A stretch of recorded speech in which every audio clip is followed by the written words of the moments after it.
నమస్కారం. JNN news కి స్వాగతం. డాక్టర్ బిఆర్ అంబేద్కర్ కోనసీమ జిల్లా అమలాపురం శ్రీ సర్వమంగళ రామలింగేశ్వరుని ఆలయంలో లక్ష రుద్రాక్ష పూజ. అమలాపురం రమణ వీధి శివాలయ రోడ్డులో వేంచేసిన శ్రీ సర్వమంగళ రామలింగేశ్వర స్వామి ఆలయంలో శుక్రవారం 24న లక్ష రుద్రాక్ష పూజ కార్యక్రమం జరిగింది. ఈ కార్యక్రమంలో కార్మిక శాఖ మంత్రి సుభాష్ కు పూర్ణ కుంభంతో ఆలయ కమిటీ చైర్మన్ మాచిరాజు రవికుమార్ స్వాగతం పలికారు. అనంతరం మంత్రి లక్ష రుద్రాక్ష పూజ కార్యక్రమంలో పాల్గొన్నారు. అనంతరం నూతనంగా 40 లక్షలతో నిర్మించే రాజగోపురానికి మంత్రి శంకుస్థాపన చేశారు. ఈ సందర్భంగా మంత్రి సుభాష్ మాట్లాడుతూ ఈ ఆలయంతో చిన్ననాటి నుంచి తనకు తన కుటుంబానికి అనుబంధం ఉందని, ఇక్కడ ఏ కార్యక్రమం జరిగినా తన కుటుంబ సభ్యులతో పాల్గొనేవాడినని, ఈ కార్యక్రమానికి తనను ఆహ్వానించడం తనకు ఆనందంగా ఉందన్నారు. ఇక్కడ ఏ కార్యక్రమం జరిగినా తన సంపూర్ణ సహకారం ఉంటుందని అన్నారు. మంత్రికి సాల్వ కప్పి రుద్రాక్ష మాల వేసి ఛత్రపటం ఇచ్చి సత్కరించారు.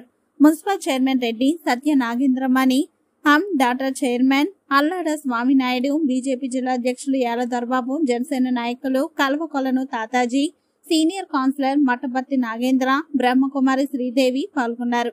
24వ లక్ష రుద్రాక్ష పూజ మహోత్సవం పురస్కరించుకొని శతసహస్ర పంచముఖి రుద్రాక్ష, బిల్వార్చన, సింధూర, నాగవల్లి దళపూజ, కుంకుమార్చనలు గురుదేవులు వాడ్రేవు శ్రీనివాసరావు పర్యవేక్షణలో అల్లవరపు దీక్షితుల వారి ఆధ్వర్యంలో మాచిరాజు రవికుమార్, నాగవల్లి దంపతులచే పూజా కార్యక్రమాలు నిర్వహించారు. ఈ కార్యక్రమాల ఆలయ కమిటీ సభ్యులు Y Pandurangarao, K Venkata Nagabhushanam, J Achyutarao, K Sai Prasad, Machiraju Murthy, B Sriramamurthy, IR Shobhra పాల్గొన్నారు.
రవి గారు వెళ్తాడండి మళ్ళీ అదిగో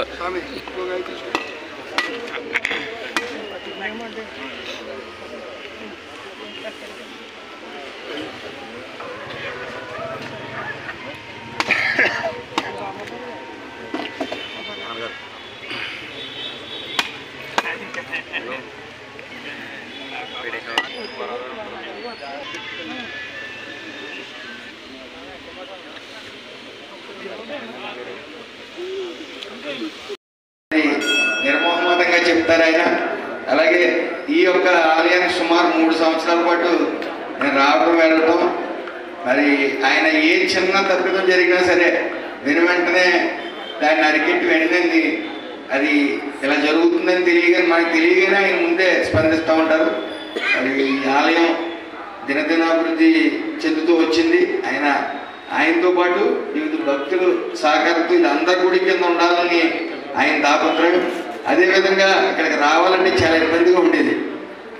ఇక్కడ ఈ చెరువు వల్ల కానీ, ఈ గుర్రపటెక్క వల్ల కానీ అనేక ఇబ్బందులు. అదేవిధంగా ఆ భగవంతుడు పంపినట్టు ఈ బ్రహ్మకుమారి ఈశ్వర విశ్వవిద్యాలయం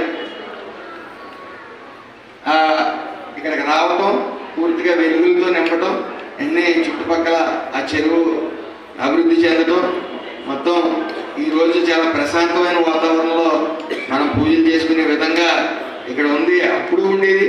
ఎంత బయట ఎంత ఎలా ఉన్నా సరే గుడిలోకి వచ్చినప్పుడు మాత్రం ప్రశాంతమైన వాతావరణాన్ని ఎప్పుడు పాడు చేయలేదు ఆయన.